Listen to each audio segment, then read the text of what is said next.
देश में बहुत सारे बुद्धिजीवी हैं, लेखक हैं, पत्रकार हैं, सामाजिक चिंतक हैं, राजनीतिक चिंतक हैं, वामपंथी चिंतक हैं, जो इस चिंता में घुले जा रहे हैं कि भारत के अंदर मुसलमानों के साथ बहुत ही अन्याय हो रहा है।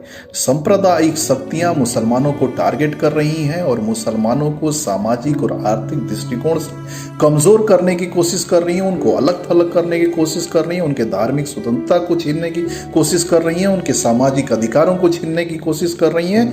ये लोग इस चिंता में घुले जा रहे हैं।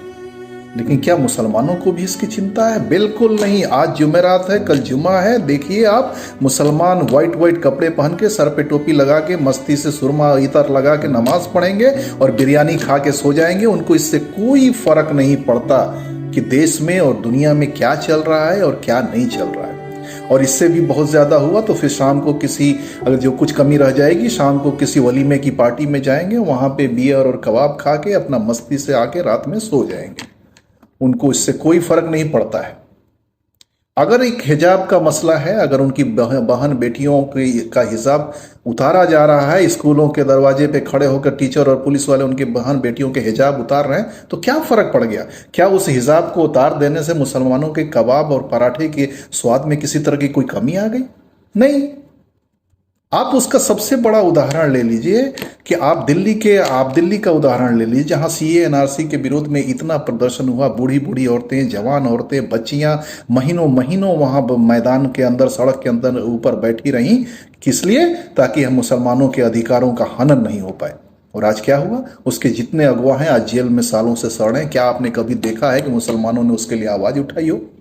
क्योंकि ये मुसलमानों का मुद्दा ही नहीं है। मुसलमानों को इससे कोई फर्क नहीं पड़ता, क्योंकि जिनकी आत्मा मर जाती है, जिनका आत्मसम्मान मर जाता है, जिनका जमीर मर जाता है, जिनका बुद्धि और विवेक मर जाता है, उनको इससे कोई फर्क नहीं पड़ता कि उनके साथ क्या हो रहा है। आपने कभी देखा कि ये संगठित होकर ये जो 20 करोड़ गिनतियों पे हैं, जिनकी गिनती से आरएसएस और भाजपा वाले उनकी नींद उड़ी हुई है, रात को बेचारे सो नहीं पा रहे हैं कि 20 करोड़ हो गए, 20 करोड़ हो गए। अरे ये 20 करोड़ नहीं है, ये जिंदा लाशें हैं जो सिर्फ अपने कब्रों का इंतजार कर रही हैं। इसलिए आप उनकी चिंता मत करें। मैं ये नहीं कह रहा हूं, मैं किसी को गोली बम बारूद चलाने के लिए नहीं कह रहा हूं। मैं सिर्फ ये कह रहा हूं कि जो भारत के संविधान ने जो आपको अधिकार दिए हैं, कम से कम उनके प्रति तो सजग हो जाओ। उससे आपको किसने रोका है? लेकिन नहीं, इनके लिए दूसरे लोग मरते रहें, दूसरे लोग इनके लिए चिंता करें, दूसरे लोग इनके लिए आंदोलन करें, दूसरे लोग इनके लिए धरना दें, दूसरे लोग इनके लिए प्रदर्शन करें। लेकिन नहीं, ये क्या करेंगे? ये तो भाई मुशायरों में जाके वाह वाह करेंगे, ये जलसों में जाके नारे तकबीर का नारा लगाएंगे, ये उर्सों में और मेलों में जाके भीड़ लगाएंगे। इनको इससे क्या फर्क पड़ता है? क्योंकि ये जानते हैं कि ज्यादा से ज्यादा इनका क्या होगा।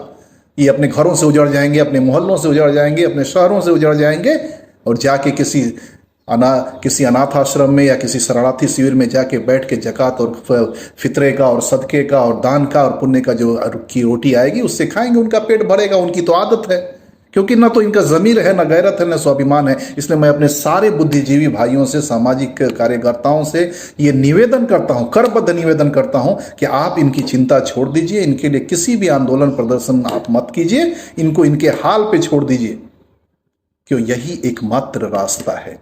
अगर ये बर्बादी की तरफ जाना चाहते हैं तो आप इनको नहीं बचा सकते।